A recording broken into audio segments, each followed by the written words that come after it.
And her husband Richard raised rare, beautiful, and very valuable Egyptian Arabian horses on their farm west of Flemington. A little more than a week ago, one of those horses, a mare named Juno, returned to the barn covered in blood. She was in shock. She was trembling all over, and it appeared as though she had a gash on the side of her abdomen. A bullet hole, as it turns out. Bill, Juno had been shot, but who would do that and why? Police looked into it and found evidence of bullets flying through Lisa and Richard's pasture. Bullets had punctured sheds commonly used by horses for water and shade. Richard says, bad as things are with Juno, they could have been a lot worse.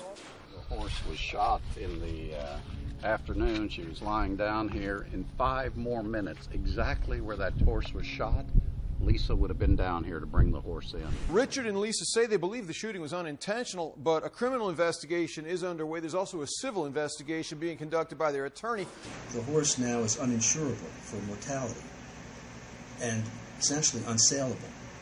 So the horse that was once worth approximately $250,000 is not worth that amount anymore. 2 of her offspring are championship caliber and valued at about $200,000 each. There's a lot of value that may be lost depending on Juno's outcome. You know, Hank, you've done stories before on someone who wanted to have a range in their backyard on private property. What are the legal laws around that if it is just a private range and it wasn't malicious? The NRA actually has rules. If the rounds are landing outside of your property, then you are wrong. Any organized gun group's responsible gun owner knows that you are responsible for the discharge of that weapon. It's why in New Jersey you don't hunt with rifles, you hunt with shotguns and bows, because the distance on these weapons, you're not going to contain that to your property. Well, it's a point that the horse owners want to make, is that they're not anti-gun at all. They live out in the country. Right. People have guns. People shoot guns. It's all fine. But you got to be, as you say, responsible with them. Otherwise, horses get hit.